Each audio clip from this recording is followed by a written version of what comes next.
আচ্ছা আপু, সূরা ফাতিহা তো আমরা সবাই পড়তে পারি এবং সবাই জানি, কিন্তু এর ফজিলত সম্পর্কে কি আমরা সবাই জানি?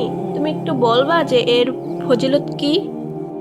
জি অবশ্যই, শোনো তাহলে। সূরা ফাতিহা আমাদেরকে শেখায় সব প্রশংসা শুধুমাত্র আল্লাহর জন্য এবং তারই ইবাদত করতে হবে। সব সময় তার কাছেই সাহায্য চাইতে হবে। এটি আমাদের সঠিক পথে চলার দোয়া করতে শেখায় এবং মনে করিয়ে দেয় যে একদিন আমাদের সব কিছুর হিসাব দিতে হবে।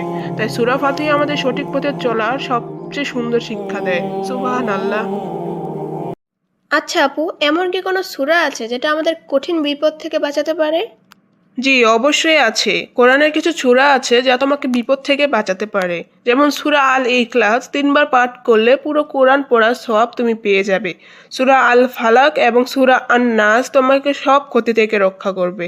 আর সূরা আল মুলুক কবরের আযাব থেকে তোমাকে রক্ষা করবে। সুবহানাল্লাহ।